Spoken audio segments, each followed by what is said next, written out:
RDO గారు లేరు. ఈరోజు మినిస్టర్ ప్రోగ్రామ్ అక్కడ వెళ్ళిండ్రు. 24 తారీఖు నాడు మధ్యాహ్నం 3 గంటలకు ఎస్సీ కమిషన్ రామని చెప్పి వాళ్ళకు డైరెక్షన్స్ ఇవ్వడం జరిగింది.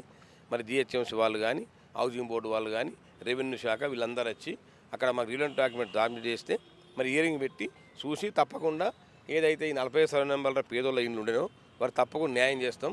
ఎస్సీ కమిషన్ వారికి అండగా ఉంటుంది అని చెప్పి తెలియజేస్తూ 24 తారీఖు వచ్చిన తర్వాత అవన్నీ డాక్యుమెంట్ వెరిఫై చేసి తప్పకుండా వాళ్ళకి న్యాయం చేసేందుకు ఎస్సీ కమిషన్ అండగా ఉంటుందని చెప్పి కూడా ఈ సందర్భంగా తెలియజేస్తా ఉన్నాను. సార్ ఇప్పుడు ఇక్కడ ఈ వెంగళరావుకు నగర్ సంబంధించి ఈ ప్రజలు ఎవరైతే ఉన్నారో వీళ్ళు చెప్పినటువంటి విషయాలను పట్ల మీకు అర్థమైనటువంటి విషయం ఏంటి సార్? మరి నాకు అర్థమైంది ఏంటంటే హౌసింగ్ బోర్డు ఆల్రెడీ సుప్రీంకోర్టులో ఓడిపోయింది వాళ్ళు చెప్పిన దాని ప్రకారం.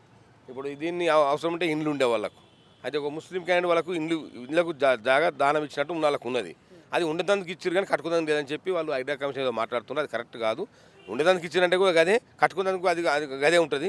మరి ఏదో తప్పకుండా వారికి నిజంగా ఏదైనా ఉంటే కూడా తప్పకుండా వాళ్ళు ఎస్సీఎస్లను ఆదుకుంటాం. వాళ్ళకి ఏ అవకాశం ఉన్నా తప్పకుండా అందరికీ హౌసింగ్ బోర్డులకు కానీ, జిహెచ్ఎం అధికారులకు కానీ, రెవెన్యూలకు కానీ డైరెక్షన్స్ ఇచ్చి తప్పకుండా వాళ్ళకి ఇళ్ల స్థలాలు ఇచ్చే విధంగా తప్పకుండా మేము చేస్తామని చెప్పి కూడా ఈ సందర్భంగా నేను హామీ ఇస్తా ఉన్నాను.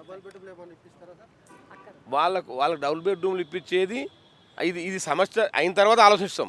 కానీ మొదటి ప్రియారిటీ వాళ్ళకి ఇచ్చేది ఈ స్థలమే ఇప్పిస్తాం. వాళ్ళకి చూస్తాం అది ఏముంది అవన్నీ కూడా మాకు డాక్యుమెంట్ హియరింగ్ పిలిచినాయి కదా. మా కమిషన్ మా యొక్క సెక్రటరీ ఐఏఎస్ ఆఫీసర్ ఉంటాడు, మాకు ఆర్డీఓ స్థాయి అధికారులు ఉంటారు, మా దగ్గర తహసీల్దార్ ఉంటారు. హియరింగ్ పిలిపించి అది ఏముందో చూసి సాధ్యత పాలిస్తాం.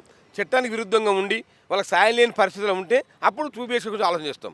కానీ ఫస్ట్ ప్రియారిటీ వాళ్ళ స్థలాలు వాళ్ళకి ఇచ్చేదానికే మొదటి ప్రియారిటీ ఇస్తామని చెప్పి కూడా ఈ సందర్భంగా తెలియజేస్తా ఉన్నాం.